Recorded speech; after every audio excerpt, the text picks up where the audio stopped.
Good girl. What a good girl. Hi. Hey guys, I'm Kaylin, the author of Parrot, Bliss, Bond. What do you do if your parrot's talons are huge and you want to clip them? I am, did I say the author of the Parrot, Bliss, Bond? Get your copy on Amazon.com today. I have over 20 species of parrots. I love parrots. And I love talking to you about having a blissful bond with your parrot. If you have a blissful bond with your parrot, you're going to be happy. Your parrot's going to be happy. You might have more parrots dropping in. And you are so less likely to surrender your parrot to a rescue or rehome your parrot. And you're going to be happy, and then you won't go postal. Now, how great is that? Did you know that parrots keep people happy when you have a blissful bond? Okay, I'm like full of it today. Thank you for being here. If you're already used to hanging out, I love you guys. You've already subscribed. You've already hit your preferences. Maybe you're already a member.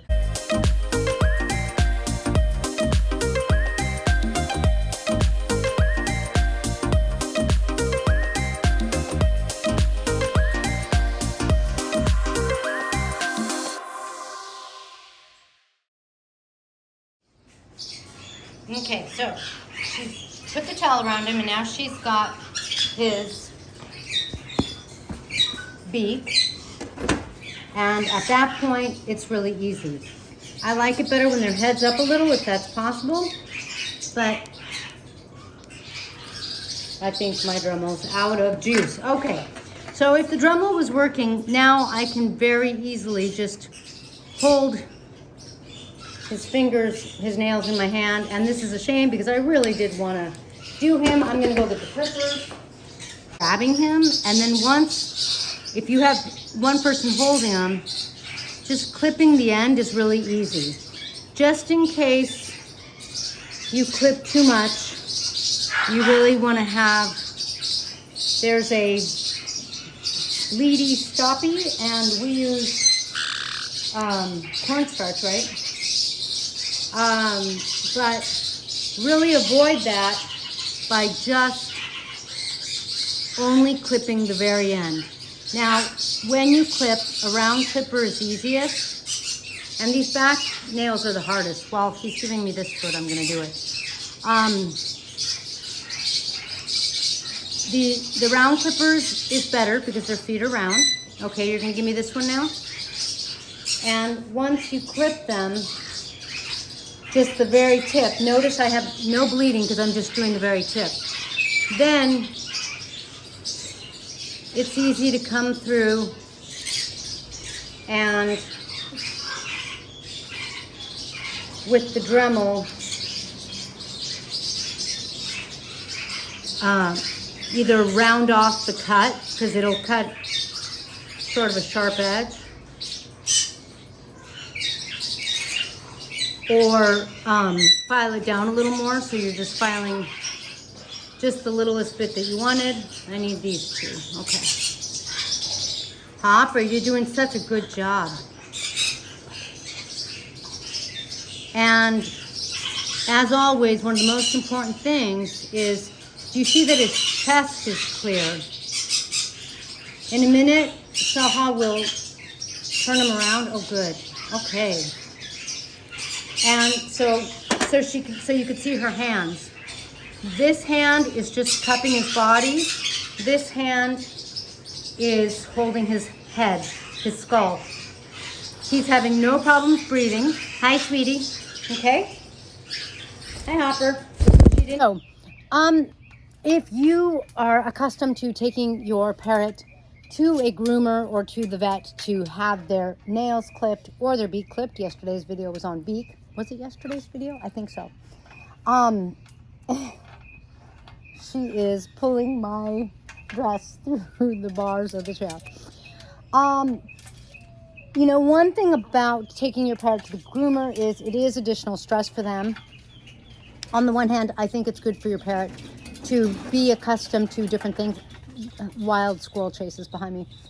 And, you know, a change of scene is really good because they get used to changing scenes. That's really good. You don't want your parrot to stress out when you do, for example, take them to the vet. But it is stressful, and for me, it costs money. If your local exotic bird store doesn't charge for it, shoot, more power to you. But since I have over 20 species of parrots, you can imagine, I don't think they want me coming in with my birds. So let's talk about how you safely do it. Now, number one, you really want to make sure that you are not obstructing your parrot's breathing. Your lungs and my lungs are in our chest. They expand with our diaphragm. They don't have a diaphragm. They have like 9 air sacs, I think. It's crazy. They have some air sacs in their head, and kind of like throughout their bodies, and they're called air sacs, not lungs. Don't ask me why. I'm not medical. And so when a parrot breathes, they can't be constricted.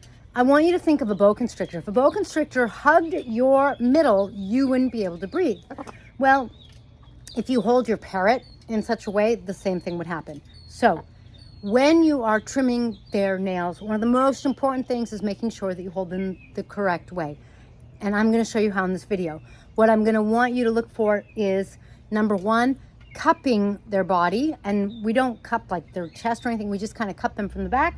And number two, we tend to hold, I would show you, but she won't let me. Be nice. Be nice. Hey, what are you doing? Don't eat my dress. Can I show? You want to hold them at their skull like that. Okay, that's the most important thing. The second most important thing, which is really up there, the most important thing is kind of like really 2 things. When you are giving them a trim, just a little file, you don't want to cut too much. It is very much like cutting your own nail. You want to cut a little bit of the white. If it's too long, you don't want to cut into the pink. Can you see any pink in these? Be nice. She likes to pet. She doesn't like to be pet. Hi, monsters. These are my Mac monsters. This one here is a Catalina macaw. That's Kailani. This one there is Cami. She's a Harlequin macaw. Now, as we look at these monstrous nails that I call talons, and then my mentor and my vet are like, they're nails. I'm like, no, they're talons. And they're like, they're nails. Because technically they're nails. You could see there's no pink, there's no nothing. There's just black. So how do I know where to stop? Well, you don't. Now, I will say though, when you look very carefully, and let's see if we can see, do you see Kailani's toe? That is a birth defect or a defect from the breeder. Took her to the vet when I first got her. The vet was like, we're not going to really fix that. It's going to be really painful for her. It's going to be ridiculous. Just leave it. I'm like, okay. Because my vet knows everything, or almost everything. You know, when you look at your parrot's nail up close, you're going to find that the curve goes, and then at the end, it kind of like, the curve is a little like sharper, thinner, and you can almost see where you really need to cut. But you're just going to be doing the very tip. Now, if I was Chan the Birdman, I would like show you, I would use a nail file and I would file my parrot's nails. Since I'm Kaylin, I can't do that. But so you just want to do the very, very tip. Why? You don't want them to bleed. If you cut enough, they'll bleed and you'll freak out. And then they might stress out because you're freaking out. Hi, sweetie. What you doing? You want pets? No? What do you want? Hi. You want to do some flying? We'll do some flying after the video, okay? So I'm going to say that those are the most important things. You just want to cut a little bit. I'm going to show you the tools in the video. You're going to be looking at some nail cutting tools, but they're cutters for round nails, not flat nails like ours. And therefore they have a roundness. They're the kind you would use like for a cat or a little dog, that kind of thing. And I'm also going to be showing you a Dremel, which is like a little electric sander. Again, you really want to watch the breathing. You really want to only file or cut just the very tip, because you can always cut a little more or file a little more. But once they're cut and bleeding, you can't undo that. Now, if you cut too much, there's like anti-bleeding stuff, and I totally forget what it's called. If you look for it online, you'll find it. We use cornstarch, and frankly, I think it's cornstarch. I put some in a little glassware, and it's been there forever, so I don't even remember what I put in. But the idea is you put a clean powder on to stop the bleeding, like a clotter. It basically just is almost like a Band-Aid kind of thing, but it's not a Band-Aid. Band-Aid wouldn't work. It goes and it clots it, but it's not going to give them an infection. So just don't cut too much and it won't be an issue. But look it up. If I can find a link, I'll put the link down below. When you do that, you will be able to safely and comfortably just give your parrots a little trim. Let's get the girls more. I love their colors. There. So I think I've given you most everything. But when you do that, you're going to feel good because you're going to be able to take care of your bird whenever you want. Use a towel.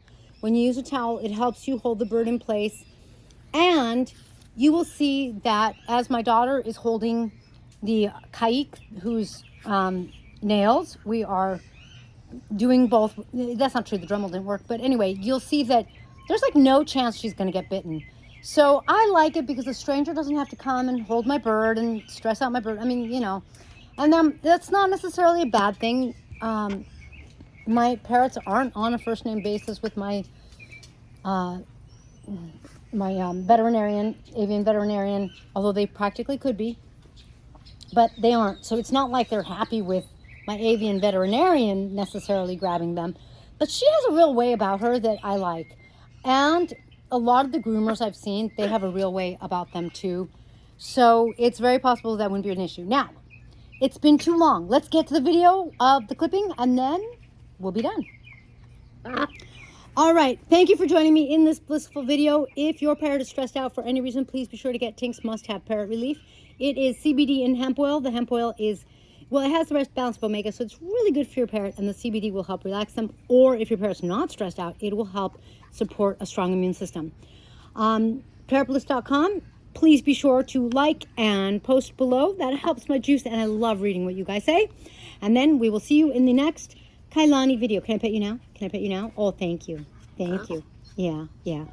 These Mac monsters, they live back here and they just monster around. Look at that. They have duck friends. Can you see the ducks? And there's an iguana crawling up my lanai. Can you see it going? It's right next to the white bone of the lanai. This is who they hang out with. All right, thanks, guys. I'll see you next time.